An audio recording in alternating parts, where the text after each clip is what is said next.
The end times begin with a great rebellion. As 2 Thessalonians chapter 2 verse 3 warns, "Let no one deceive you in any way, for that day will not come unless the rebellion comes first, and the man of lawlessness is revealed." This rebellion, or apostasy, paves the way for the man of sin to emerge.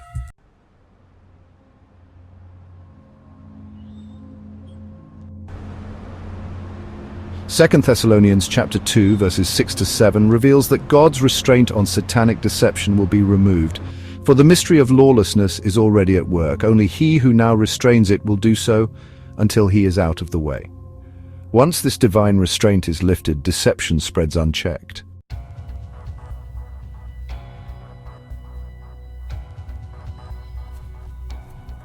Revelation chapter 6 verse 2 introduces the rider on the white horse. "I looked, and behold, a white horse. Its rider had a bow, and a crown was given to him, and he came out conquering." This is the false Christ, the man of sin, beginning his conquest.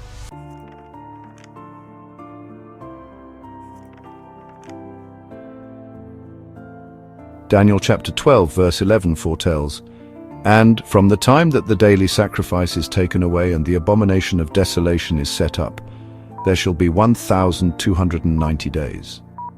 The church receives the false Christ, marking the end of true worship. The daily sacrifice, taking up the cross of Christ, has ended.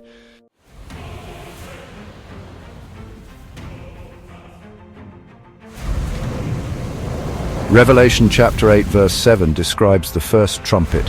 "Hail and fire mixed with blood were thrown upon the earth, and a third of the earth was burned up." This judgment signifies the spiritual destruction of the third of the earth's population that claims to be Christian, but they have fallen away.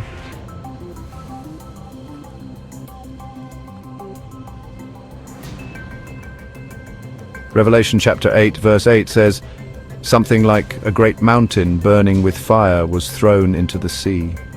This signifies the new king of Babylon, the false Christ, pollutes Christendom, leading the church deeper into apostasy.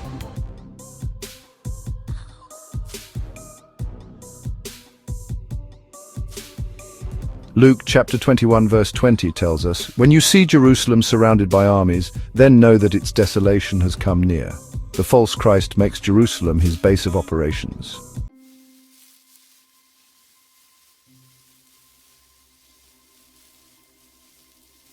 Revelation chapter 11 verses 3 to 6 speaks of God's two witnesses. They will prophesy for 1,260 days clothed in sackcloth. Moses and Elijah appear in Jerusalem, calling people back to God.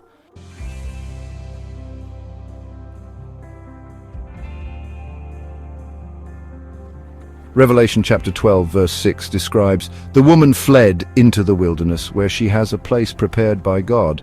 The daughter of Zion, representing the true church obedient to God, escapes to safety."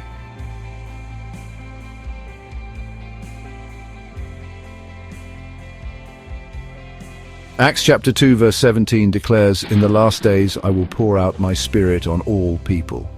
Visions and dreams strengthen and inspire God's people in the midst of tribulation.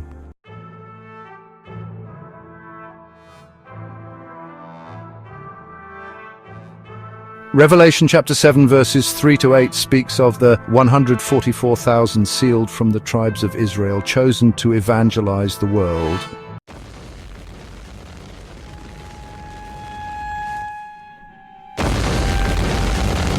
In Revelation chapter 12 verses 15 to 16 we read of Satan's attempt to destroy the church with a river of spiritism. "So the serpent spewed water out of his mouth like a flood after the woman, that he might cause her to be carried away by the flood. But the earth helped the woman, and the earth opened its mouth and swallowed up the flood which the dragon had spewed out of his mouth." This flood symbolizes the energy of Satan that works inwardly to induce belief in falsehood, as described in 2 Thessalonians chapter 2 verse 9. "The coming of the lawless one is by the activity of Satan with all power and false signs and wonders." This demonic activity seeks to carry the church into idolatry. But the tares sown among the wheat greedily drink up the spiritism, hoping to do signs and wonders, thereby taking pleasure in unrighteousness. But the faithful who receive the love of God's truth, the Bible, stand firm.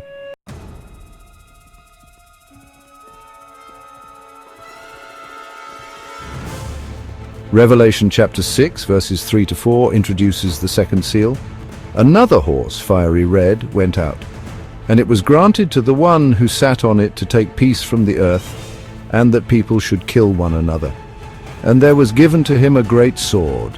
This rider signifies war and division, fulfilling Jesus' prophecy in Matthew chapter 24, verses 6 to 7. You will hear of wars and rumors of wars. Nation will rise against nation. Hatred and violence spread as peace is taken from the earth.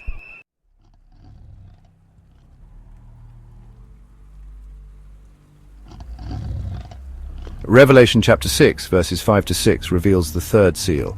I looked, and behold, a black horse, and its rider had a pair of scales in his hand, a quart of wheat for a denarius and 3 quarts of barley for a denarius, and don't harm the oil and wine. This rider represents famine, as often follows war and drought. Matthew chapter 24, verse 7 confirms this. There will be famines and earthquakes in various places. The scarcity of resources affects everyone. Nations are overwhelmed and cannot cope with the crises. In their desperation, they begin to consider remedies they once immediately rejected.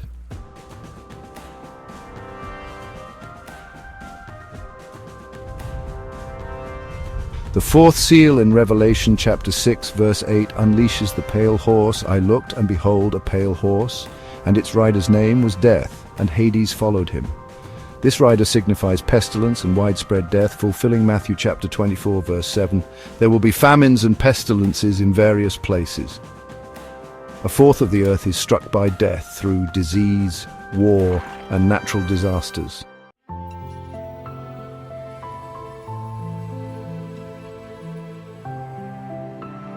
Revelation chapter 12, verses 7 to 9 describes a great cosmic battle. Now war arose in heaven, Michael and his angels fighting against the dragon.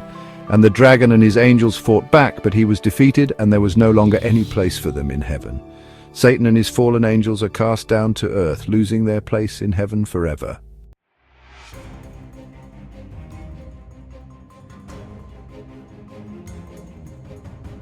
Revelation chapter 12, verses 9 to 12 warns of the aftermath of Satan's fall. The great dragon was thrown down. He was thrown down to the earth, and his angels were thrown down with him. These fallen beings masquerade as extraterrestrials, as signified by Revelation chapter 16, verses 13 to 14. And I saw 3 unclean spirits like frogs, performing signs to deceive. They claim to be the Elohim designers of life on earth, leading many astray.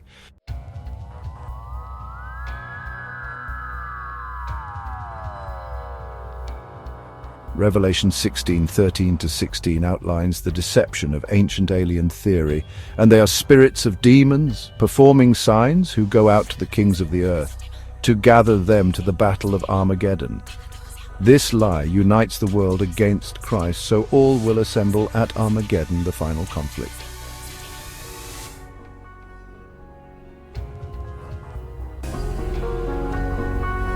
Satan blasphemes Yahweh, alleging he is a jealous Elohim, extraterrestrial, who does not want humanity to increase in knowledge or gain immortality. This deception convinces many Satan is their liberator, that their combined forces can defeat God in war.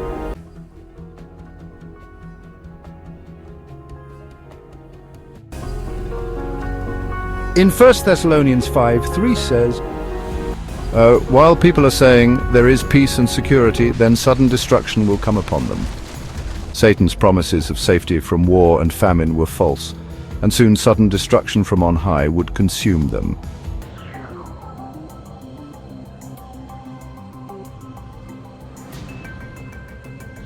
Revelation 8:10 to 11 describes the third trumpet. A great star fell from heaven, and a third of the waters became wormwood. The arrival of Satan and demons, disguised as aliens, poisons the waters, causing global belief in ancient alien theory, spiritually killing the third of the Earth's population that once claimed to be Christian.